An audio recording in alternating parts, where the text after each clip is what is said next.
교회를 사랑하는 방법. 시편 122편 1절에서 9절 말씀. 교회를 사랑하는 방법.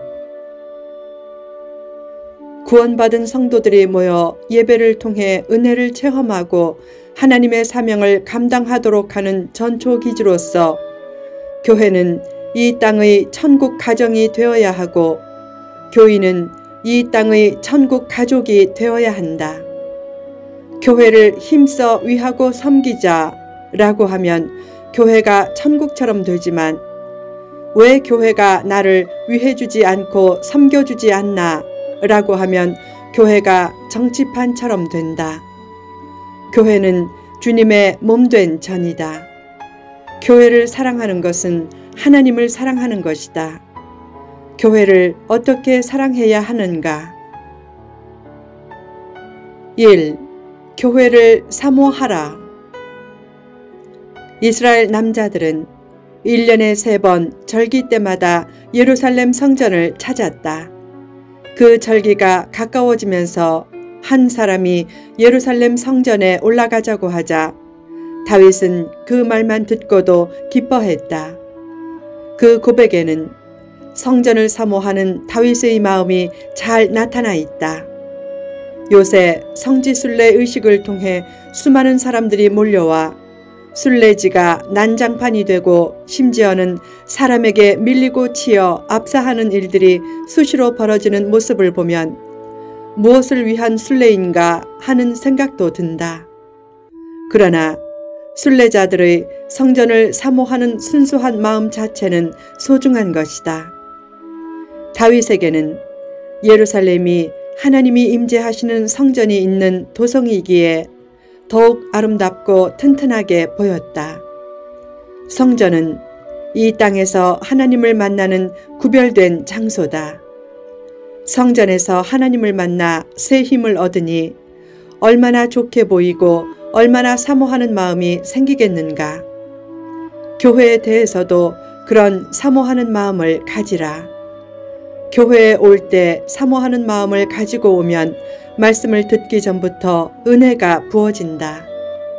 반면에 교회를 사모하는 마음이 사라지고 교회에 대한 꿈이 깨지면 인생은 더욱 외롭고 공허하게 느껴진다. 2. 감사가 넘치게 하라. 왜 당시 성도들이 성전에 올라가려고 했는가? 복을 달라는 목적이 아니라 하나님께 감사하기 위한 목적이었다. 왜 감사하는 마음으로 예루살렘 성전에 올라갔는가? 시인은 고백했다. 거기에 심판의 보좌를 두셨으니 곧 다윗의 집의 보좌로다. 다윗의 집의 보좌라고 표현된 심판의 보좌는 결국 하나님의 보좌라는 뜻과 다윗 왕의 보좌라는 뜻이 동시에 내포된 것이다. 고대에 왕은 백성들의 재판도 했는데 그 심판의 보좌에서 의로운 심판이 이루어진다는 믿음이 있기에 감사가 나온 것이다. 예배는 하나님께 감사하는 것이다. 교회 생활에서 감사가 넘치게 하라. 소유가 없어도 감사하라. 비교하는 마음만 버리면 감사할 수 있다. 자신보다 어렵게 사는 사람도 많다. 건강하면 더욱 감사하라. 병원에 가보면 건강이 얼마나 감사한 일인지 깨닫는다. 건강의 축복은 성공이나 합격의 축복보다 더 큰 축복이다. 삶 자체도 축복인데 게다가 건강하면 그것만으로도 감사가 넘쳐야 한다. 축복과 행복은 감사할 때 주어진다. 옛날에 감사촌과 불평촌이 있었다. 불평촌 주민들은 불만과 근심이 많았고 자기들을 불행하게 여기고 늘 최악의 상황을 가정해 불평했다. 그들은 안 되어도 불평했고 잘 되어도 불평했다. 소원이 이루어지지 않는 것도 불행이지만 소원이 이루어져도 불평하는 것은 더욱 큰 불행이다. 반면에 감사촌 주민들은 범사에 감사하면서 힘들어도 감사했고 고통이 심하면 더 감사했다. 교회에서 범사에 감사가 넘치게 하면 하나님이 최상의 복을 내려주신다.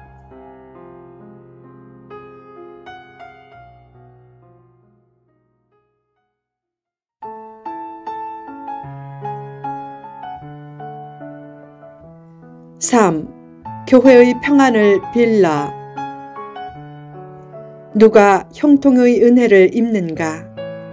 예루살렘의 평안을 구하고 예루살렘을 사랑하는 자다. 예루살렘은 오늘날의 교회를 상징한다. 결국 교회의 평안을 위해 애쓰고 교회를 사랑하면 형통해진다. 교회의 평안을 위해 기도하면 내게 평안이 넘치고 교회의 복을 위해 기도하면 내게 형통의 복이 넘친다. 교회는 축복의 원천과도 같다. 성도는 교회를 통해 축복을 많이 받는다. 특히 교회를 위해 기도하면 더욱 큰 축복을 받는다. 교회가 실망을 주어도 교회의 평안을 위해 기도하라. 이 세상에 완벽한 교회는 없다. 성경에서 이상적인 교회론을 다룬 책이 에베소서다.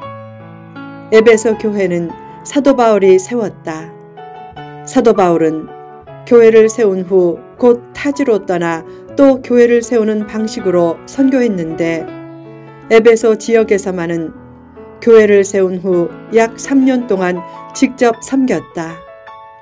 그래도 교인들 중에 교만하고 혈기가 많고 거짓말하는 교인도 있었고 남 얘기를 하며 교회에 분란을 일으키는 교인도 있었다.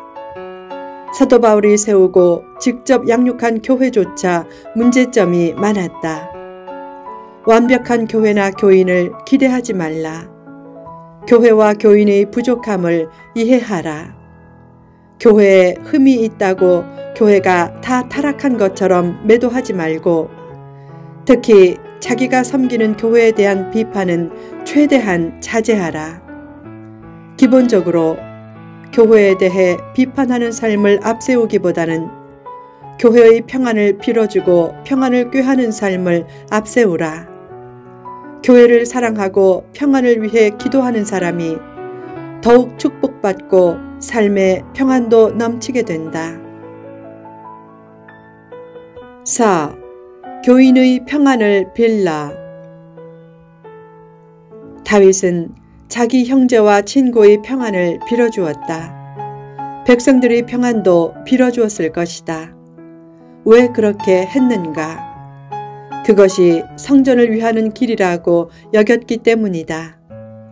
그는 백성들의 평안이 예루살렘의 평안과 직결되고 백성들의 복이 성전의 복과 직결된다고 믿었다. 그처럼 교인의 평안은 교회의 평안과 직결되고 교인의 복은 교회의 복과 직결된다. 교인들을 위해 기도하는 것은 교회를 위해 기도하는 것이다. 더 나아가 자신을 위해 기도하는 것이다. 나의 복을 위해 기도할 때보다 남의 복을 위해 기도할 때 신기하게도 내게 더 복이 임한다. 복에 집착하면 복을 더 얻지 못하고 복을 빌어주면 복을 더 얻는다. 부부도 서로 사랑받기만 원하면 행복하기 힘들다. 서로 사랑과 축복과 행복을 주려고 하라. 축복받고 채움을 받으려면 먼저 드릴 줄 알아야 한다. 많이 주면 그만큼 하나님이 복을 주시겠다고 약속했다. 펌프에 먼저 마중물을 붓지 않으면 아무리 펌프질을 해도 물이 나오지 않는다. 생활이 어려워도 헌금 생활에 후퇴가 없게 하라. 힘써 많이 심으면 많이 거두는 역사가 나타난다. 특히 큰 가정인 교회에서 서로 친절하게 대해주고 서로를 불쌍히 여겨주고 용서해주라. 교회에서 은혜로운 예배를 드리는 것도 중요하지만 가족적인 사랑을 누리는 것도 중요하다. 자기의 허물과 약점과 아픔과 상처조차 편안하게 내어놓을 수 있는 가정적인 교회가 되게 하라. 실수와 잘못이 용납되는 교회에서 교인들이 서로 평안과 축복을 빌어주면 그때부터 천국 삶이 펼쳐지고 놀라운 축복도 뒤따르게 된다. 어느 날 자폐증 딸을 둔 맞벌이 부부가 담임 목사에게 물었다. 아이를 맡겨서 잘 치료해 줄 곳이 없을까요? 목사가 권고했다. 성도님, 부모의 사랑이 최고의 치료제입니다. 그 아이는 가족의 사랑을 받고 살도록 하나님이 이 땅에 보내주셨습니다. 좋은 시설에 맡기기보다 직접 사랑으로 키워보세요. 결국 아내가 직장을 휴직하고 아이를 사랑으로 돌보면서 아이의 상태가 점차 좋아졌다. 교회는 병원과 같고 교인들은 다양한 병을 가진 병자와 같다. 다리가 부러진 사람이 눈에 안대를 한 사람을 비웃거나 비판하지 않는다. 병자끼리 서로의 병에 대해 비판하는 것은 결코 유익이 없다. 교회에서 서로를 더욱 긍휼히 여김으로 가정에서 느끼는 사랑과 편안함을 주라. 서로의 부족함에 대해 실망보다는 긍휼을 앞세우고 서로 평안과 축복을 빌어주면서 교인을 사랑하고 교회를 사랑함으로 천국 가정 식구로서 이 땅에서 천국의 행복을 누리며 살라.